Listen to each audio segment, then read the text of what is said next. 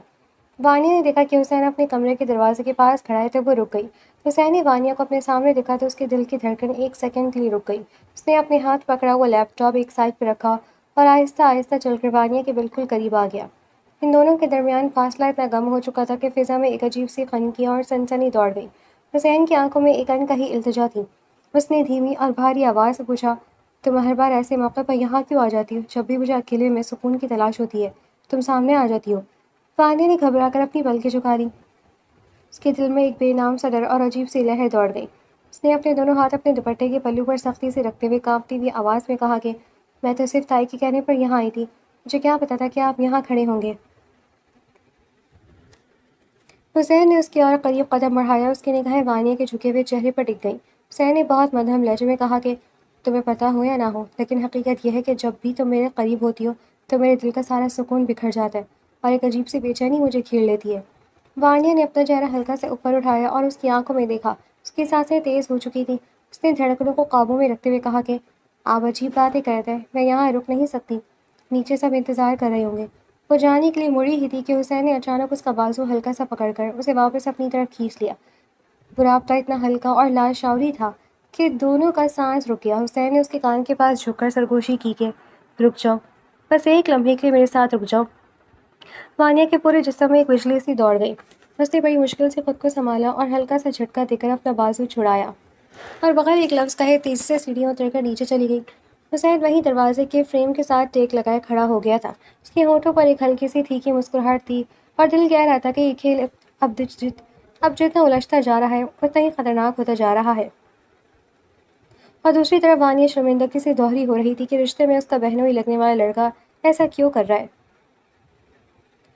رات کے وقت گھر کا ماحول بالکل پرسکون تھا اور ہر طرف ایک گہرا سناٹا چھایا ہوا تھا، مگر اس ظاہری خاموشی کے پیچھے ایک بہت بڑا اور خطرناک طوفان پل رہا تھا۔ سائرہ اپنے کمرے میں بستر پر لیٹی ہوئی موبائل کی اسکرین پر انگلیاں پھیر رہی تھی کہ اس کے چہرے پر ایک شیطانی سی مسکراہٹ سجی ہوئی تھی، کیونکہ وہ جانتی تھی کہ اس سے جو چال چلی ہے وہ اب اپنا اثر دکھانے والی ہے۔ اس نے اپنے دل میں سوچا کہ بس اب تھوڑی دیر کی بات ہے اور یہ سارا کھیل پلٹ جائے گا، کیونکہ اس نے جان بوجھ کر اپنی ماں کو اپنی پرانی کتابیں وانیہ کے ذریعے اوپر رکھوانے کا کہا تھا، کیونکہ اس کا ارادہ بدل گیا تھا اور اسے ایک امیر لڑکا پھر سے مل گیا تھا۔ وہ اٹھ بیٹھی اور آئینے کے سامنے کھڑے ہو کر اپنے بال سنوانے لگی۔ اب اس کا پلان بدل گیا تھا۔ اس نے اپنی پلاننگ کے مرحلے کے تحت ایک بار پھر اپنے نئے بوائے فرینڈ کو میسج کیا کہ اب تماشا شروع ہونے والا ہے، بس تھوڑا سا انتظار کرو۔ دوسری طرف اوپر والے پورشن میں حسین اپنے کمرے کی کھڑکی کے پاس خاموشی سے کھڑا باہر اندھیرے میں دیکھ رہا تھا۔ اس کے ہاتھ میں کافی کا مگ تھا لیکن وہ اسے پی نہیں رہا تھا۔ اس کا ذہن بار بار اسی کشمکش میں مبتلا تھا کہ سائرہ کے ساتھ ہی منگنی تو ہو گئی ہے، لیکن اس کا دل اس بات کو ماننے کے لیے بالکل تیار نہیں تھا۔ اسے بار بار یہ احساس ہو رہا تھا کہ اس گھر میں کچھ تو ایسا ہے جو چھپایا جا رہا ہے اور وہ خود بھی اس فریب کا حصہ بننا جا رہا ہے۔ اتنے میں نیچے سے سیڑھیوں پر ہلکی سی آہٹ ہوئی، کوئی بہت دبی پاؤں اوپر آ رہا تھا۔ حسین نے مڑ کر دروازے کی طرف دیکھا تو سائرہ کچن سے پانی کا بہانا بنا کر اوپر والے پورشن میں داخل ہو چکی تھی۔ سائرہ نے جان بوجھ کر حسین کے کمرے کا دروازہ تھوڑا سا اور کھولا اور پھر ہلکا سا کرہانے کا ناٹک کیا تاکہ نیچے بیٹھے ہوئے سب لوگ اس کی آواز سن سکیں۔ نیچے اس کے ماں باپ اپنے کمرے میں سونے کی تیاری کر رہے تھے کہ اچانک سائرہ کی وہ بناوٹی اور ڈرنے والی آواز اوپر سے گونجی۔ جاوید نے چونک کر دروازے کی طرف دیکھا اور بیگم سے کہا کہ یہ اوپر کس کی آواز آئی؟ تائی نے بھی گھبرا کر کہا یہ تو سائرہ کی آواز لگتی ہے، وہ اس وقت اوپر کیا کر رہی ہے؟ تائی نے غصے سے اپنی چھڑی اٹھائی اور بولے کہ چلو دیکھو کیا ماجرا ہے۔ مگر اس سے پہلے کہ وانیہ آواز سن کر اوپر جانے لگی، تایا اور تائی جب اوپر پہنچے تو ان کے پیروں تلے سے زمین نکل گئی۔ انہوں نے دیکھا کہ سائرہ وہاں کھڑی کانپ رہی ہے اور وانیہ بھی گھبرا کر وہیں کھڑی تھی اور حسین بھی کمرے سے نکل آیا تھا۔ امی، ابو، یہ دیکھیں، رات کے اس وقت اوپر حسین کے کمرے میں تھی، میں نے دروازہ بجایا تو دونوں باہر نکل آئے۔ یہ سنتے ہی وانیہ اور حسین حیرانی سے اسے دیکھنے لگے تھے۔ تایا کا چہرہ غصے سے لال ہو چکا تھا، ان کی آنکھیں انگارے کی طرح دہک رہی تھیں۔ انہوں نے غصے سے کانپتے ہوئے ہاتھ سے وانیہ کی طرف اشارہ کیا اور دھاڑ کر بولے، وانیہ، تم اس وقت رات کے اس پہر میری اوپر والے پورشن میں کیا کر رہی ہو، اور وہ بھی اس لڑکی کے کمرے کے اندر؟ وانیہ کا رنگ خوف سے زرد پڑ گیا، اس کے ہاتھ پیر کانپنے لگے۔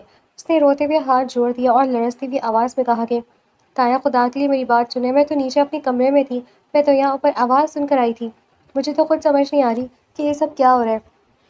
سائرہ نے فوراً درمیان میں آ کر مگرمچھ کے آنسو بہاتے ہوئے ڈرامائی لہجے میں کہا کہ جھوٹ بول رہی ہے، میں نے خود اپنی آنکھوں سے اسے اوپر آتے ہوئے دیکھا ہے، میں تو بس پانی لینے آئی تھی تو دیکھا کہ یہ چپکے سے اوپر آ رہی تھی۔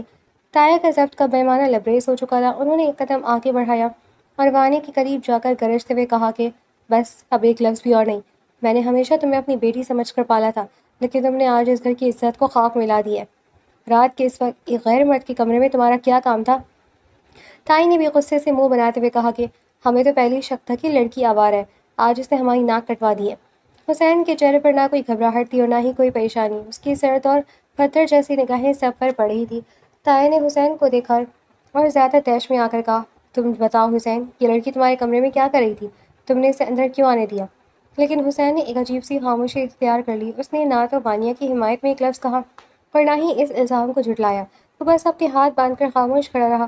اس کی یہ پورے اسرار خاموشی وانیہ کے لیے کسی کاری ضرب سے کم نہیں تھی۔ وانیہ نے ٹوٹے ہوئے دل اور بھیگی آنکھوں سے حسین کی طرف دیکھا۔ اس کی امید کی آخری کرن بھی اسی خاموشی میں ڈوب گئی کہ جس انسان کے لیے وہ آج اس الزام کا شکار ہوئی ہے، وہی انسان اس کے حق میں ایک لفظ بولنے کی بھی تیار نہیں ہے۔ وانیہ نے پھر سے سائرہ کے بارے میں کچھ کہنا چاہا تو سائرہ نے اسے روک دیا۔ منحوس لڑکی، اپنے گناہ کا الزام میرے سر کیوں ڈال رہی ہو؟ تائی نے غصے سے اپنا سر پکڑ لیا اور فیصلہ سناتے ہوئے کہا کہ اس بے شرم لڑکی نے آج ہمارے خاندان کا سر جھکا دیا ہے۔ اب اس کا اس گھر میں ایک لمحہ بھی رہنا حرام ہے۔ صبح سورج نکلنے سے پہلے اس کا نکاح اس عاشق کے ساتھ کر کے اس گھر سے ہمیشہ کے لیے رخصت کر دیا جائے گا تاکہ ہماری جان اس گن سے چھوٹ سکے۔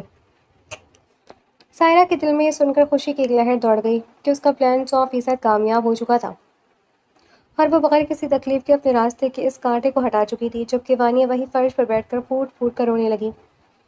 اس کا پورا وجود اس ظلم کے آگے ٹوٹ چکا تھا اور پورا کمرہ اس کے بے گناہ آنسوؤں سے گونج رہا تھا، لیکن وہاں موجود کسی بھی شخص کے دل میں اس کے لیے ذرا برابر بھی رحم نہیں تھا۔ ان سب کے جانے کے بعد رات کے اس آخری پہر میں حسین اپنے کمرے میں اکیلا کھڑکی کے پاس کھڑا تھا۔ اس نے اپنا فون نکالا اور اپنے دوست کا نمبر ملایا۔ دوسری طرف سے فوراً فون اٹھا تو حسین نے سنجیدہ اور دھیمی آواز میں کہا کہ یار وہ وقت آ گیا ہے جو ہم نے سوچا تھا، اب مزید انتظار نہیں ہو سکتا، تم جلدی سے شہر کے بہترین مولوی صاحب اور نکاح کا سارا انتظام کرواؤ۔ دوست نے حیرت سے پوچھا کہ اتنی جلدی کیا ہے؟ کیا سب کچھ پلان کے مطابق چل رہا ہے؟ حسین نے گہری سانس لی اور کہا کہ پلان سے بڑھ کر ہو رہا ہے، بس تم صبح صبح وقت پر پہنچ جانا اور کسی چیز کی کمی نہیں ہونی چاہیے۔ فون بند کر کے حسین نے خود کو شیشے میں دیکھا تو چہرے پر ایک مسکراہٹ تھی۔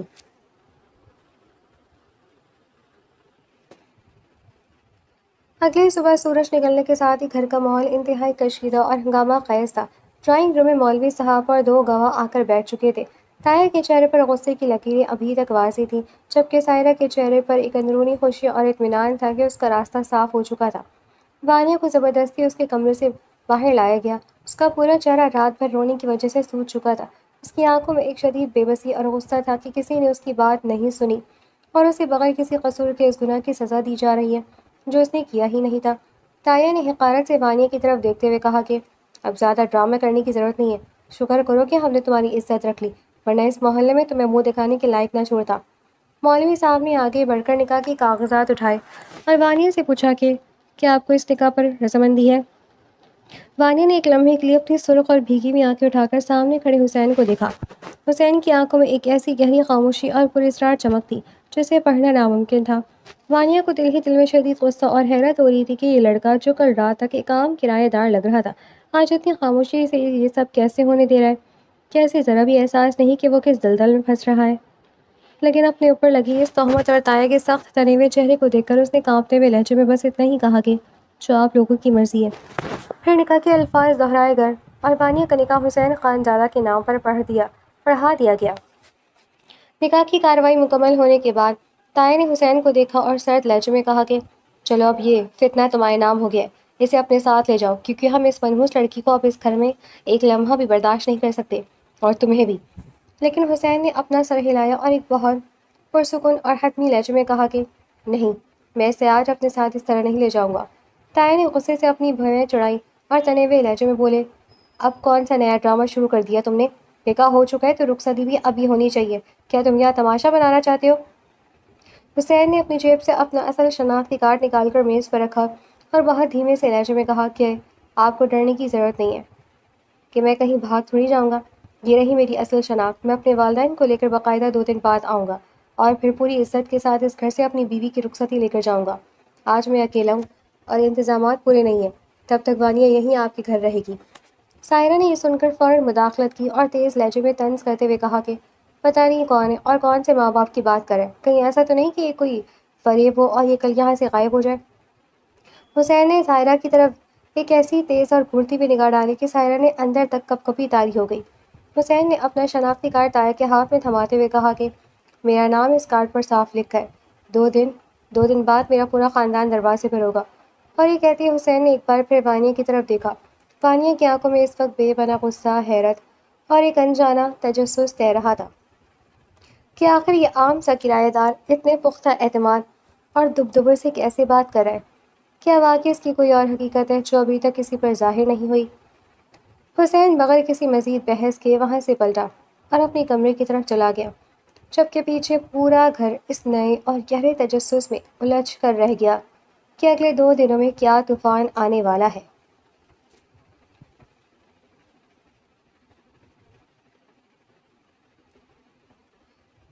دو دن کا وہ طویل وقفہ گزر گیا تھا. تیسرے دن دوپہر کے وقت جب محلے کی سڑک پر اچانک لگژری گاڑیوں کی ایک لمبی قطار آ کر رکی تو پورے محلے میں ہلچل مچ گئی. لوگوں نے گھروں سے باہر جھانک کر دیکھا کہ اتنی مہنگی اور شاندار گاڑیاں اس چھوٹے سے محلے میں کس کے دروازے پر رکھی ہیں. آگے والی گاڑی کا دروازہ کھلا اور حسین کے والد اور والدہ اپنے قیمتی اور قریبی رشتہ داروں کے ساتھ باہر نکلے. حسین بھی ان کے آگے موجود تھا. اس کا ڈریس اور انداز بتا رہا تھا کہ وہ کوئی عام کرایہ دار نہیں بلکہ ایک بہت ہی بااثر اور مالدار گھرانے کا چشم و چراغ ہے. جب وہ سب دروازے پر پہنچے تو تایا اور تائی کی آنکھیں حیرت سے پھٹی کی پھٹی رہ گئیں. تایا نے آگے بڑھ کر استقبال کرنا چاہا، لیکن حسین کے والد نے بہت عزت اور نفاست سے ہاتھ جوڑ کر کہا کہ ہم تو بس اپنی بہو کو لینے آئے ہیں اور اس بار رخصتی پوری شان کے ساتھ ہوگی. وانیہ جو اندر کمرے میں بیٹھی یہ سب دیکھ رہی تھی، اس کا دل دھک دھک کر رہا تھا. اسے سمجھ نہیں آ رہا تھا کہ یہ سب کیا ہو رہا ہے. جو لڑکا 2 دن پہلے تک ان کے گھر میں ایک کرایہ دار کی حیثیت سے رہ رہا تھا، وہ اچانک اتنے بڑے گھر کا وارث کیسے بن گیا؟ جب اسے باہر لایا گیا تو حسین نے ایک بار نظر اٹھا کر اسے دیکھا. اس کی آنکھوں میں ایک گہرا سکون اور مالک بننے کی چمک تھی. سائرہ جو کونے میں کھڑی یہ سب دیکھ رہی تھی، اس کے چہرے کا رنگ پیلا پڑ چکا تھا. اسے اپنے کیے پر پچھتاوا ہونے لگا تھا کہ اس نے کسی ہیرے کو ٹھکرا کر ایک عام لڑکی کے چکر میں زندگی برباد کر لی ہے. جب تائی نے دھکے دیتے ہوئے غصے میں وانیہ کو آگے بڑھایا تو حسین شدید غصے میں آ گیا. اب اسے کوئی ہاتھ نہیں لگائے گا. یہ میری بیوی ہے، حسین خان زادہ کی بیوی ہے. یہ سن کر وانیہ سمیت سب دنگ رہ گئے تھے. اس کے بعد وانیہ کو لے کر وہ تمام گاڑیاں جب اس شہر کے سب سے پوش اور عالیشان بنگلے کے سامنے رکی تو وانیہ کے قدم خود بخود رک گئے. اس نے دیکھا کہ سامنے ایک شاندار محل جیسا گھر ہے جہاں ملازم ہاتھ باندھے استقبال کے لیے کھڑے ہیں. حسین کی والدہ نے آگے بڑھ کر وانیہ کو گلے سے لگایا اور پیار کرتے ہوئے اندر لے گئیں. رات کا وقت ہو چکا تھا. بنگلے کا وہ بڑا اور پرتعیش کمرہ پھولوں کی مہک سے مہک رہا تھا. وانیہ سرخ جوڑے میں ملبوس بیڈ کے کنارے پر بیٹھی ہوئی تھی. اس کے دل میں عجیب سی گھبراہٹ اور سوالات کا طوفان برپا تھا کہ اچانک دروازہ کھلا اور حسین اندر داخل ہوا. اس نے اپنے کوٹ کا بٹن کھول کر بیڈ کی طرف دیکھا جہاں وانیہ سر جھکائے بیٹھی تھی. حسین آہستہ آہستہ چلتا ہوا اس کے قریب آیا اور اس کے بالکل سامنے کھڑا ہو گیا. وانیہ نے دھڑکتے دل کے ساتھ اپنی پلکیں اٹھائیں. اس کی آنکھوں میں شدید شکوہ اور بے قراری بھری ہوئی تھی.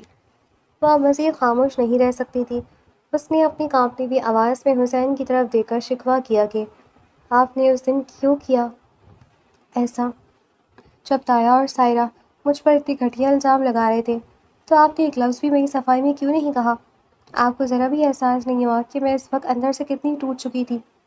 آپ خاموش کیوں کھڑے ہیں اور کیوں کھڑے رہے اس وقت؟ وانیہ کی آنکھوں سے 2 موٹے موٹے آنسو نکل کر گال پر بہہ نکلے.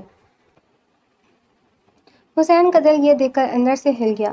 اس نے جھک کر اپنے گھٹنے کے بیڈ کے پاس زمین پر ٹکا دیے اور وانیہ کے دونوں ہاتھ اپنے مضبوط ہاتھوں میں لے لیے. اس کی اپنی آنکھوں میں بھی ایک عجیب سا درد اور نرمی تیرنے لگی تھی. اس نے بھاری اور دھیمی آواز میں کہا کہ میں جانتا ہوں کہ میں نے تمہیں اس دن بہت بڑی تکلیف دی ہے، تمہیں اکیلا چھوڑ دیا، لیکن وانیہ اب میں تمہیں سب کچھ نہیں بتا سکتا. بس مجھ پر تھوڑا سا بھروسہ رکھو. وقت آنے پر میں خود تمہیں بتاؤں گا کہ میں نے اس دن خاموشی کیوں اختیار کی تھی. وانیہ نے اپنا ہاتھ جھٹکے سے اس کے ہاتھوں سے چھڑانے کی کوشش کی اور غصے اور روتے ہوئے بولی، کیسا بھروسہ؟ آپ کون ہیں؟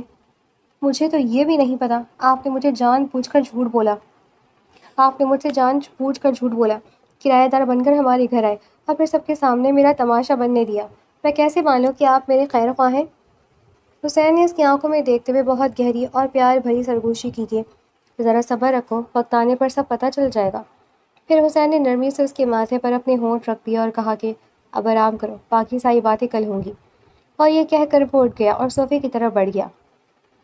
وانی نے بیڈ پر لیٹ کر چھت کی طرف دیکھا اور دل ہی دل میں سوچنے لگی کہ یہ شخص جتنا پراسرار ہے، اس کے دل میں چھپی بات اتنی ہی گہری ہے۔ اور یہی وہ رات تھی جہاں سے ان دونوں کی زندگی کا ایک نیا اور حسین باب شروع ہو چکا تھا۔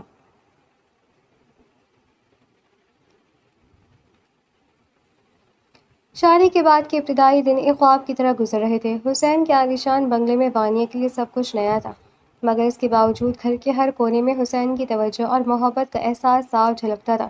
صبح کی پہلی کرن کے ساتھ ہی جب بستر پر آنکھ کھلتی تو سامنے والی بڑی کھڑکی سے آتی ہوئی مدھم دھوپ کمرے کی روشن کر رہی ہوتی۔ ایک صبح جب وانیہ کی آنکھ کھلی تو اس نے دیکھا کہ حسین اپنے بازو پر سر رکھے لیٹا ہوا اسے ہی دیکھ رہا تھا، جو اب بھی پوری طرح بیدار نہیں ہوئی تھی۔ حسین نے مسکراتے ہوئے دھیمی آواز میں کہا کہ اگر اتنی گہری نیند سوتی رہوگی تو میں پاگل ہی ہو جاؤں گا۔ وانیہ نے فوراً چونک کر اپنی چادر درست کی اور اس کے روز روز کے زبردستی کے رومانس سے بچنے کے لیے بستر سے اٹھنے کی کوشش کی، مگر حسین نے ہلکا سا ہاتھ بڑھا کر اس کی کلائی پکڑ لی اور کھینچ کر دوبارہ پاس بٹھا دیا۔ وانیہ نے آج تک اسے اپنے قریب نہیں آنے دیا تھا، کیونکہ وہ سمجھتی تھی کہ اس کے ساتھ دھوکا ہوا ہے۔ حسین نے بے حد رومانٹک اور شوق لہجے میں کہا کہ ناشتے کے لیے کچن میں بہت سے لوگ ہیں، میری صبح تو تمہیں دیکھے بغیر ادھوری رہتی ہے، اس لیے اتنی جلدی جانے کی ضرورت نہیں۔ وانیہ کا چہرہ شرم سے سرخ ہو گیا۔ اس نے اپنی نظریں جھکا لی اور دل کی دھڑکنوں کو سنبھالتے ہوئے کہا کہ پلیز چھوڑیں، مجھے نیچے بھی جانا ہے۔ حسین نے قہقہہ لگایا اور آہستہ سے اس کا ہاتھ چھوڑ دیا۔ کچھ ہی دنوں میں شہر کے ایک نامور ہوٹل میں ان کا ولیمہ تھا۔ اس تقریب میں بڑے بڑے کاروباری افراد اور مہمان شریک تھے۔ وانیہ نے اس تقریب کے لیے ہلکے گلابی اور سنہرے کام والا بہت خوبصورت ڈریس پہن رکھا تھا اور اس کے چہرے کا نکھار دیکھنے لائق تھا، مگر وہ کچھ سمجھ نہیں پا رہی تھی کہ آخر اس کی زندگی میں کیا ہو رہا ہے۔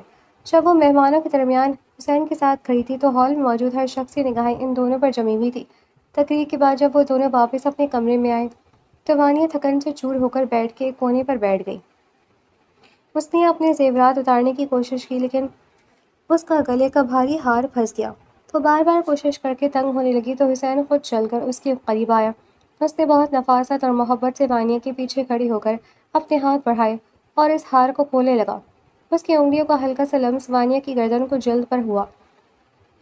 اس کی انگلیوں کا ہلکا سا لمس وانیہ کی گردن کی جلد پر ہلکا سا ٹچ ہوا تو وانیہ کا پورا جسم سنسنا اٹھا۔ اس کی سانسیں پل بھر کے لیے رک گئیں۔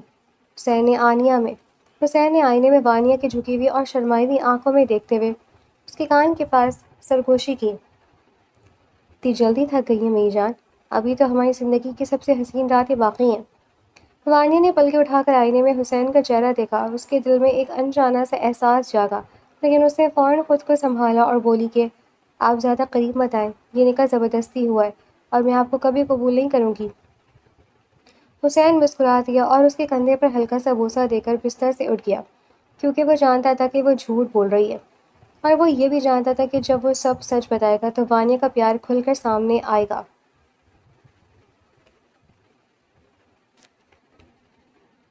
کچھ دن گزرنے کے بعد موسم نے انگڑائی لی اور باہر ہلکی ہلکی فوار شروع ہو گئی۔ اسی دوران وانیہ کو اچانک تیز سر درد اور ہلکا بخار چڑھ گیا۔ وہ کمرے کے صوفے پر لیٹی ہوئی تھی کہ حسین جب آفس سے واپس آیا اور اس نے وانیہ کو اس حالت میں دیکھا تو اس کا رنگ اڑ گیا۔ وہ دوڑ کر نیچے گیا اور خود اپنے ہاتھوں سے گرم سوپ اور کچھ دوائیاں لے کر اوپر آیا۔ اس نے اپنے ہاتھ سے وانیہ کو اٹھایا اور تکیہ ٹھیک کر کے اسے بستر پر لٹایا۔ اس نے بڑے پیار سے چمچ میں سوپ اٹھا کر وانیہ کے ہونٹوں کے قریب کیا اور بولا کہ چلو شاباش، جلدی سے یہ پی لو ورنہ میں خود ڈاکٹر کو بلا لوں گا۔ وانیہ نے زبردستی سوپ کا ایک گھونٹ بھرا اور دھیمی سی آواز سے بولی کہ آپ اتنی فکر کیوں کر رہے ہیں، میں بالکل ٹھیک ہوں۔ حسین نے گہری اور سنجیدہ نظروں سے اس کی طرف دیکھتے ہوئے کہا کہ فکر کیوں نہ کروں، تم میری جان ہو، اگر تمہیں کچھ ہو گیا تو یہ بنگلہ دوبارہ ویران ہو جائے گا۔ اس کے بعد حسین نے اپنے دوست کو رات کے وقت فون کیا اور فون پر ہلکی سی بات چیت میں مصروف ہو گیا۔ وہ اپنے دوست سے کہہ رہا تھا، یار میں سب کچھ اس کے سامنے لانا چاہتا ہوں، لیکن اب ڈر لگتا ہے کہ کہیں وہ میرا سچ جان کر مجھ سے دور ہی نہ ہو جائے۔ مجھے سمجھ نہیں آ رہی کہ میں اسے وہ پرانی حقیقت کیسے بتاؤں۔ دوسری طرف وانیہ جو ہلکی آنکھیں بند کی لیٹی تھی، اس نے حسین کی ادھوری باتیں سن لی۔ اس کے دل میں ایک بار پھر وہی پرانا سوال سر اٹھانے لگا کہ آخر وہ کون سا راز ہے جو حسین اتنے دنوں سے اس سے چھپا رہا ہے، اور وہ کون سا سچ ہے جو سامنے آنے سے ڈر رہا ہے۔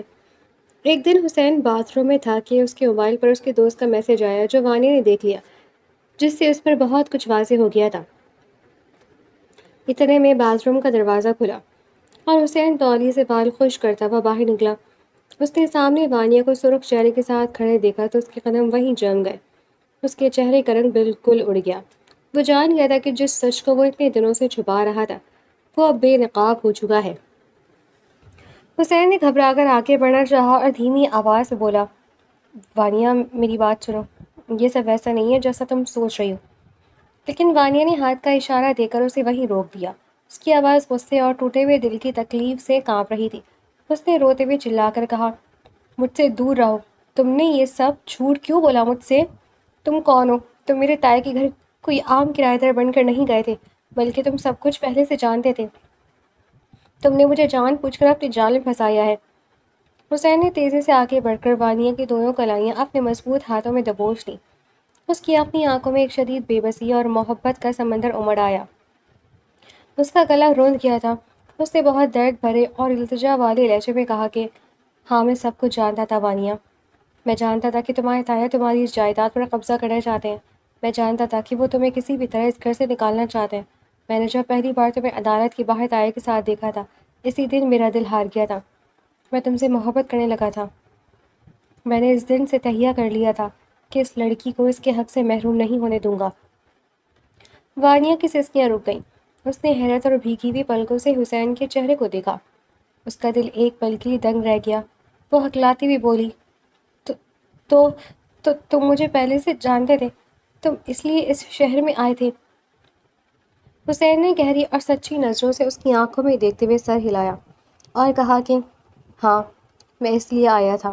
میں نے اوپر والا پورشن کرائے پر اس لیے لیا تھا تاکہ میں تمہارے قریب آ سکوں، تمہیں بچا سکوں۔ لیکن میں ڈر گیا تھا وانیہ، میں ڈر گیا تھا کہ اگر میں نے تمہیں پہلے دن سب کچھ سچ بتا دیا تو تم مجھے بھی اس دنیا کا ایک اور خود غرض انسان سمجھ بیٹھو گی جو تمہاری زندگی کے فیصلے اپنے طور پر کرنا چاہتا ہے۔ اس لیے میں اس رات بھی خاموش رہا، کیونکہ میں جانتا تھا کہ اگر میں نے اس وقت سائرہ کو بے نقاب کیا تو تمہارے تایا تمہیں کسی اور طوفان میں دھکیل دیتے۔ میرا مقصد صرف اور صرف تمہیں بچانا اور تمہیں اپنا بنانا تھا۔ وانیہ کا غصہ اس کے ان سچے اور دل سے نکلے ہوئے الفاظ کے آگے پل بھر میں پگھل گیا۔ اس کا اندرونی وجود ٹوٹ چکا تھا، مگر اس کی آنکھوں میں حسین کے لیے ایک انجانہ فخر اور بے پناہ محبت جاگ اٹھی تھی۔ اس نے اپنے کانپتے ہوئے ہاتھ حسین کے سینے پر رکھے اور سسکتے ہوئے بولی، آپ کتنے برے ہیں حسین، آپ نے مجھے اتنی بڑی اذیت میں مبتلا کر دیا۔ حسین نے مزید ایک لمحہ ضائع کیے بغیر اپنی باہوں کا گھیرا تنگ کیا اور وانیہ کو اپنے سینے سے بھیج لیا۔ اس کا سر اب حسین کے مضبوط کندھے پر ٹک چکا تھا۔ حسین نے اس کے کھلے بالوں میں اپنا ہاتھ پھیرتے ہوئے اس کے ماتھے پر اپنے گرم اور بے پناہ محبت سے بھرے ہونٹ رکھ دیے۔ اس نے سرگوشی کی کہ مجھے معاف کر دو میری جان، اب اس زندگی میں تمہارے اور میرے درمیان کوئی راز نہیں رہے گا۔ میں صرف اور صرف تمہارا ہوں اور تم میری آخری منزل ہو۔ وانیہ نے اپنی بند آنکھوں سے حسین کی شرٹ کو اپنے ہاتھوں میں اور مضبوطی سے جکڑ لیا۔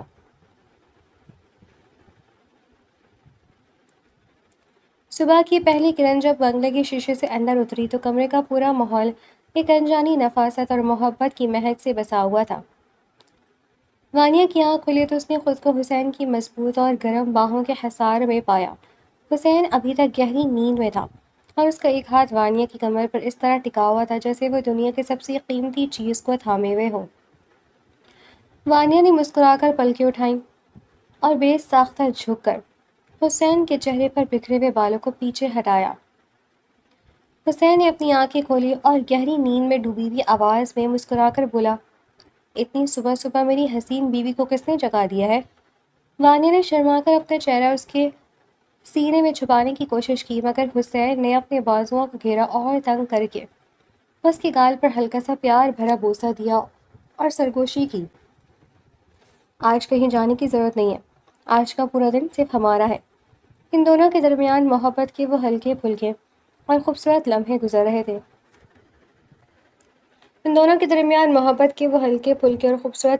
رہے تھے جن کا انتظار وہ اتنے دنوں سے کر رہے تھے، لیکن اس خوشیوں بھرے سفر کے بعد اب ایک حساب چکانا باقی تھا۔ دوپہر کے وقت حسین نے وانیہ سے کہا کہ آج ہمیں اس پرانے گھر جانا ہے جہاں سے تمہاری زندگی کا یہ سارا طوفان شروع ہوا تھا۔ آج میں تمہیں وہاں لے کر جاؤں گا تاکہ سب کو یہ بتا سکوں کہ تم کس کی امانت ہو، اور جنہوں نے تمہارے ساتھ زیادتی کی تھی انہیں ان کے کیے کی سزا مل سکے۔ وانیہ نے گھبرا کر اپنے ہاتھ پیچھے کھینچ لیے اور منع کرتے ہوئے بولی، نہیں حسین، اب وہاں جانے کا کیا فائدہ؟ جو لوگ مجھے منحوس اور گنہگار سمجھ کر دھکے دے کر نکال چکے ہیں، میں ان کے سامنے دوبارہ جانا نہیں چاہتی۔ مجھے اب کسی بدلے کی ضرورت نہیں ہے۔ میرا سچ میرے پاس ہے اور تم میرے ساتھ ہو، میرے لیے یہی کافی ہے۔ حسین نے اس کے دونوں ہاتھ اپنے ہاتھوں میں لے لیے، اس کی آنکھوں میں آنکھیں ڈالی اور بہت کڑے اور پرعزم لہجے میں کہا، نہیں وانیہ، میں جانتا ہوں کہ تم بہت معصوم اور دل کی صاف ہو، لیکن میں یہ برداشت نہیں کر سکتا کہ کوئی تمہاری عزت پر انگلی اٹھائے اور میں خاموش بیٹھا رہوں۔ تمہارے تایا اور سائرہ نے جو مکرو کھیل تمہارے ساتھ کھیلا ہے، اس کا حساب اب مجھے چکانا ہی ہوگا۔ سائرہ نے جو فریب کیا ہے اس کا پردہ فاش کرنا اب بہت ضروری ہو گیا ہے۔ تم میرے ساتھ چلو گی؟ وانیہ نے حسین کی آنکھوں میں وہ ضد اور اپنے لیے محبت دیکھی تو وہ مزید بحث نہ کر سکی اور سر جھکا کر رضامند ہو گئی۔ ایک گھنٹے کے اندر اندر حسین کی وہی عالیشان گاڑی اسی پرانے محلے اور اسی پرانے گھر کے باہر آ کر رکی۔ گاڑی کے رکتے ہی محلے کے لوگ باہر نکل آئے اور حیرت زدہ سے دیکھنے لگے۔ حسین نے دروازہ کھولا، باہر نکل کر وانیہ کا ہاتھ اپنے ہاتھوں میں لیا اور اسے لے کر سیدھا اس گھر کے اندر داخل ہوا۔ ڈرائنگ روم میں تایا، تائی اور سائرہ بیٹھے ہوئے تھے۔ وہ اچانک اتنے سارے لوگوں کو اپنے گھر میں دیکھ کر دنگ رہ گئے۔ تایا نے غصے سے کانپتے ہوئے کہا کہ تم تم اس لڑکی کو لے کر دوبارہ کیوں آئے ہو، اور یہ سب تماشا کیا ہے؟ سائرہ کے چہرے کا رنگ پیلا پڑ چکا تھا، اس کے دل میں ایک انجانا خوف بیٹھ گیا تھا، کیونکہ وہ جان چکی تھی کہ اب کوئی بہت بڑا دھماکہ ہونے والا ہے۔ حسین نے آگے بڑھ کر تایا کے سامنے ایک موٹی سی فائل اور کچھ تصاویر میز پر پٹک دیں۔ اس کا لہجہ اس وقت برف کی طرح سرد اور غصے سے دہک رہا تھا۔ اس نے گرجتے ہوئے کہا، میں یہاں اپنے انصاف لینے آیا ہوں۔ آپ لوگوں نے اپنی ہی بھتیجی کو ایک جھوٹے الزام میں گھسیٹ کر اس گھر سے دھکے دے کر نکالا تھا۔ آپ کو لگتا تھا کہ وہ اکیلی ہے اور یتیم ہے، اس لیے اس پر جو چاہو الزام لگا دو گے، لیکن آپ یہ بھول گئے تھے کہ اس کے پیچھے کھڑے ہونے والا آپ کوئی عام انسان نہیں ہے۔ سائرہ نے گھبرا کر آگے بڑھنے کی کوشش کی اور اونچی آواز سے بولی، تم یہاں جھوٹے الزامات کیوں لگا رہے ہو؟ اس نے خود ہمارے گھر کی عزت کو خراب کیا تھا۔ حسین نے سائرہ کی طرف ایک ایسی غضبناک نگاہیں ڈالی کہ سائرہ سہم کر پیچھے ہٹ گئی۔ حسین نے میز پر پڑی تصاویر اور ایک USB اٹھا کر سب کے سامنے پھینک دی اور کہا، ذرا اپنی اس لاڈلی بیٹی کی کارنامے بھی دیکھ لو۔ یہ ہے آپ کی معصوم بیٹی سائرہ، جس کے چکر شہر کے کتنی آوارہ لڑکوں کے ساتھ چل رہی ہیں۔ یہ وہ تمام کال ریکارڈنگز اور وہ چیٹس ہیں جو اس نے اپنے بوائے فرینڈ کے ساتھ کی تھیں۔ تایا نے جب وہ تصاویر اور ثبوت اپنی آنکھوں سے دیکھے تو ان کے سر پر جیسے آسمان ٹوٹ پڑا۔ ان کا سانس رک گیا۔ انہوں نے غصے اور صدمے سے کانپتے ہوئے سائرہ کی طرف دیکھا اور دبی ہوئی آواز سے پوچھا، کیا یہ سب سچ کہہ رہے سائرہ؟ کیا تم اتنی گھٹیا حرکت کی ہے تم نے؟ سائرہ کا چہرہ شرم اور خوف سے سفید پڑ چکا تھا۔ وہ روتے ہوئے اپنے باپ کے پاؤں میں بیٹھ گئی۔ ابو یہ جھوٹ کہہ رہے ہیں، مجھے پھنسایا جا رہا ہے۔ لیکن تایا نے اپنے غصے پر قابو نہ رکھتے ہوئے اپنا ہاتھ اٹھایا اور سائرہ کے منہ پر ایک زوردار تھپڑ جڑ دیا۔ حسین نے آگے بڑھ کر وانیہ کو اپنے بازوؤں کے حصار میں لیا اور ایک سرد اور حتمی نظر سائرہ کے والدین پر ڈالی۔ اس نے سخت لہجے میں کہا، مکروہ سوچ اور فریب کا انجام ہمیشہ ایسے ہی ہوتا ہے۔ آج میں نے وانیہ کو اس کا کھویا ہوا وقار، عزت واپس لوٹا دی ہے۔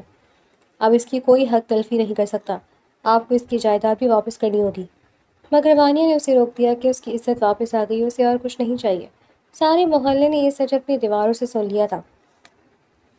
حسین نے وانیہ کا ہاتھ پکڑا اور باہر کی طرف چل دیا۔ سائرہ بھی اپنے کیے کی آگ میں جلتی ہوئی وہیں زمین پر ہی بیٹھ کر پھوٹ پھوٹ کر روتی رہی، جبکہ اس کا پورا گھرانہ اس مکروہ انجام کے ساتھ ہمیشہ کے لیے اس عزت تباہ ہو چکا تھا۔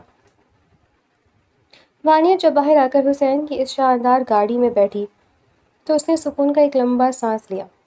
حسین نے ڈرائیونگ سیٹ پر بیٹھ کر اس کا ہاتھ اپنے ہاتھوں میں لے لیا اور پیار سے مسکرا کر پوچھا، اب بتاؤ میری جان، دل کو سکون ملا یا نہیں؟ وانیہ نے اپنی چمکتی ہوئی آنکھوں سے حسین کو دیکھا اور ہلکا سا مسکرا کر بولی، اب مجھے کسی چیز کی ضرورت نہیں ہے، کیونکہ میری دنیا اب آپ کے ساتھ مکمل ہو چکی ہے۔ حسین نے گاڑی آگے بڑھائی اور اس محبت بھرے اور پرسکون انجام کے ساتھ وہ دونوں ہمیشہ کے لیے اپنی ایک نئی اور حسین دنیا کی طرف روانہ ہو گئے۔